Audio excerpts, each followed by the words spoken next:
Bonjour à toutes et à tous, c'est Xavier sur YouTrading, j'espère que vous allez toutes et tous très bien. Et puis je suis très content de vous retrouver pour une toute nouvelle vidéo consacrée cette fois-ci. C'est la troisième édition de ce que j'ai intitulé l'analyse spéciale que je vous fais tous les mois sur une valeur en particulier liée à la thématique pétrole-énergie. euh, Plus généralement, que je vous propose désormais tous les mois. Il y a eu NJ, il y a eu Morel et Prom, et cette fois-ci, on s'intéresse à SO. Comme d'habitude, le concept, hein, c'est de rentrer un petit peu plus dans les détails, de prendre un petit peu plus de recul sur un titre en particulier pour avoir une lecture, une lecture des plus fidèles de la réalité possible, un petit peu plus que quand je passe juste 2 minutes sur un graphique à vous donner quelques explications, comme je le fais dans la deuxième vidéo, donc que je vous fais tous les mois. Tous les mois, je vous propose 2 vidéos. Voilà. Donc cette fois-ci, on va s'intéresser d'un petit peu plus près à SO. Donc SO, je pense que vous êtes quand même nombreux à connaître, hein. Grosso modo, c'est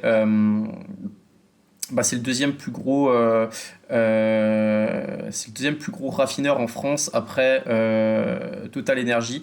Donc, qu'est-ce qu'ils font? Ils ont, si je dis pas de bêtises, ils ont deux raffineries, une dans le sud et l'autre, je vais peut-être dire des bêtises, mais je crois que c'est en Bretagne ou en Normandie, enfin dans le nord, dans le nord-ouest de la France. Mais je me trompe peut-être. Euh, Bref, donc ils ont deux grosses raffineries, c'est un concurrent direct de Total sur ce marché-là. Ils ont plus d'1 millier de stations service en France.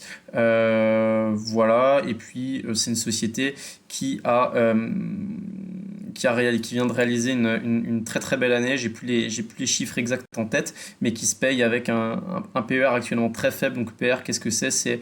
Vous prenez les bénéfices nets de la société, vous divisez la valorisation boursière par les bénéfices nets de la société, ça vous donne le PER, qui est un indicateur de cherté, on va dire, qui est très utilisé par les investisseurs. Et bon, globalement, un PER comme là, SO est relativement peu cher. Voilà, qu'est-ce qu'il y a d'autre à savoir sur SO? Donc c'est un raffineur. Donc l'entièreté, la quasi-entièreté de son activité, hein, c'est acheter du pétrole, le raffiner et le revendre sous forme de essence, diesel, d'autres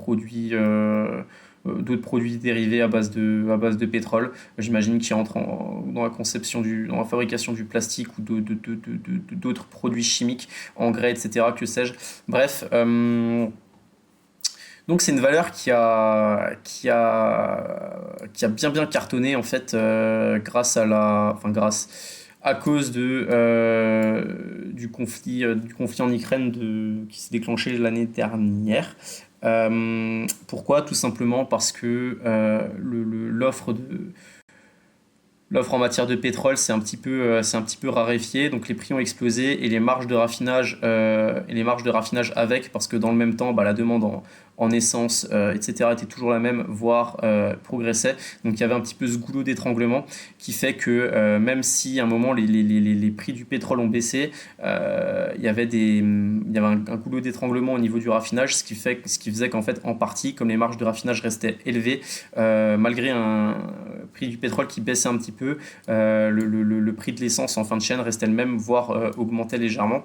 Donc ça, c'est quelque chose qu'il faut avoir en tête. Qu'est-ce que je peux dire d'autre? J'ai à peu près tout dit. C'est aussi une valeur c'est une filiale d'ExxonMobil, le géant américain du pétrole. Il possède un peu plus je crois que pas loin de 90% du capital. Je sais plus si c'est 88 ou 92. Donc ça veut aussi dire que c'est une valeur sur laquelle il y a peu de flottants, ce qui explique la forte hausse qu'on a eu l'année dernière, dès que le titre s'est un petit peu réveillé, que les investisseurs ont un petit peu découvert ça. Bon, plus on est nombreux plus on est nombreux sur ce genre de titre où il y a vraiment peu de flottants, et plus l'explosion peut être rapide. Donc voilà, c'est ce qui s'est passé, hein. C'est un titre qui a pris, comme je vous le disais, 400% quasiment l'année dernière. Voilà, ensuite d'un point de vue technique, donc si on prend un petit peu de recul, hein, on va commencer en mensuel comme d'habitude et puis on va descendre sur les deux autres unités de temps. Donc c'est un titre qui a déjà coté plus cher, hein, avant la crise des subprimes en 2007. Donc, comme pas mal de titres liés à l'énergie. C'est un titre ensuite qui a été un petit peu oublié par le marché, qui est sorti sous le radar des investisseurs là seulement à partir de déjà novembre 2021.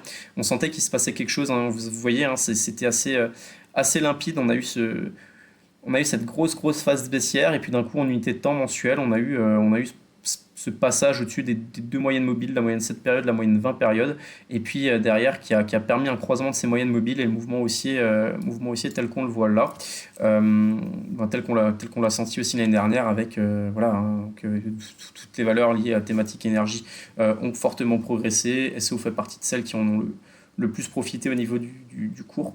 Moi-même j'ai beaucoup tradé le titre. Et par contre, on constate quoi? On constate que la valeur on n'a pas échoué n'importe où, hein. On parle de zone, hein, c'est une vaste zone quand même, mais elle n'a pas échoué n'importe où. On voit, hein, la zone des 60, entre 60 et 70 euros, qui est une grosse zone de résistance. Vous voyez, on avait déjà travaillé en 2015, travaillé en 2017, et on l'a retravaillé ici en 2022, avant d'avoir échoué dessus. Et en plus, non seulement cette zone était une zone de résistance horizontale en données mensuelles, mais en plus ça correspondait aussi à la moyenne mobile à 200 périodes en mensuel. Donc vraiment une grosse zone de résistance.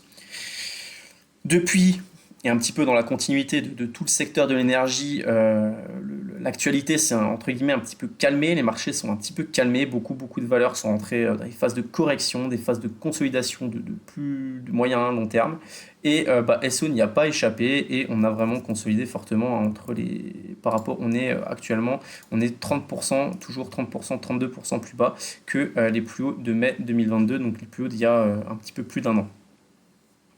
Ce qui est intéressant, si on zoome un petit peu d'un point de vue mensuel, pour ça que j'aime beaucoup SO et je vous invite vraiment à la suivre ces prochains temps, c'est que pour moi, on a dessiné une belle zone. On a dessiné vraiment une belle zone de support sur la zone des 40 euros. Bon, on le voit, vous pouvez matérialiser la première mèche ici, et puis la deuxième mèche là en janvier, troisième en mars, et récemment la quatrième en mai, pardon. Ce qui est super intéressant, c'est qu'on se rend compte qu'on a cette zone horizontale qu'on vient d'énoncer là sur les 41-42 euros, et puis on a aussi un double contact sur la moyenne mobile 20 périodes mensuelle. Et on a eu un retour un petit peu des volumes là en vert après un mois anecdotique où il s'est quasiment rien passé. Donc on sent bien que c'est une zone qui est surveillée un petit peu par les investisseurs. Ce qui peut être intéressant dans ce genre de situation, c'est que, comme je vous le dis, en mensuel, on se rend compte qu'on a quelque chose. On tient quelque chose, on a vraiment une zone de support, on sent que le titre ne veut pas aller plus bas, on est soutenu par en plus une moyenne mobile 20 périodes qui est haussière, qui sera encore plus haute le mois prochain. Et dans les circonstances actuelles, on pourrait peut-être même envisager un non-croisement, c'est-à-dire un refus de la MM7 de passer sous la MM20, et derrière de repartir à la hausse, d'accompagner, de soutenir les cours qui pourraient renvoyer du coup le titre sur les plus hauts récents aux alentours des, comme je dis, 65 euros, ce qui ferait un potentiel de 30-35% sur le cours actuel. Donc ça, c'est premier état des lieux, ce qui est aussi en mensuel, donc on est plus proche du support que de la résistance, donc on a un ratio gain sur risque plutôt à notre avantage. Une fois qu'on a dit ça, on dézoome sur l'unité de temps hebdomadaire pour essayer de voir un petit peu d'autres choses. Pareil, en hebdomadaire, on se rend compte qu'on est plutôt sur une zone qui tient, voilà, la zone, on remarque de nouveau la zone des 41,50 €. On s'est fait peur une fois dessous, mais on a rapidement réussi à reprendre le dessus.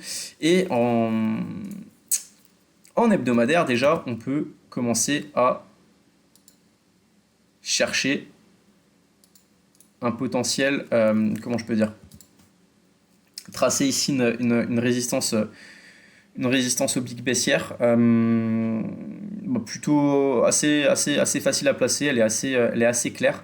Et donc on pourrait commencer à chercher des points d'achat, des signaux d'achat en cas de dépassement de résistance, on pourrait avoir un point d'achat. Ce que je veux dire par là, c'est que comme l'unité de temps mensuelle nous fait dire on a atteint un gros support, donc il y a plus de chances qu'on reparte à la hausse que à la baisse sur ces niveaux-là, derrière l'idée c'est de trouver le meilleur point d'achat. Donc le meilleur point d'achat, si on ne revient pas sur cette zone des 41-42 euros en hebdomadaire, ça va être potentiellement sur signal haussier. Donc sur signal haussier, ça va être quoi? Ça va être une cassure à la hausse de cette oblique-là dans un premier temps, et puis derrière un dépassement des 60 euros. Voilà, une fois qu'on a dit ça, je réfléchissais, j'ai eu un petit blanc, je réfléchissais s'il y avait peut-être quelque chose d'autre à dire, mais non, hein, ça me paraît, voilà, ça me paraît assez limpide. Et puis derrière, on passe en unité de temps journalier. Donc déjà, vous remarquerez que et sur l'hebdo et sur le mensuel, on a quand même des signaux qui nous disent que le titre est plutôt à suivre et qu'on a plus de chances dans les conditions actuelles de repartir par le haut, de grimper que le contraire. Donc derrière, qu'est-ce qu'on fait? On descend toujours vers... on part d'unités de temps très longues pour avoir des informations les plus fiables possibles sur le long terme. Et puis derrière, on redescend sur des unités de temps de plus en plus courtes pour essayer de trouver le meilleur point d'achat possible et par rapport au scénario qu'on se fait, en l'occurrence, qui est un scénario haussier. Et puis là, si on descend... Si on descend sur le daily, c'est pareil, on repère bien cette résistance oblique baissière ici, là, qui est facilement matérialisable. On a un point de contact, deux points de contact, trois points de contact. Donc une résistance oblique baissière qui va être assez fiable. Et en même temps, on remarque aussi derrière, là on arrive à tracer un petit peu plus facilement cette zone de résistance comprise entre, pareil, on la voit aussi clairement entre 41 et 42 euros. Donc globalement, on peut parler de zone. 40-42 euros. On peut parler d'une zone voilà, de 5%.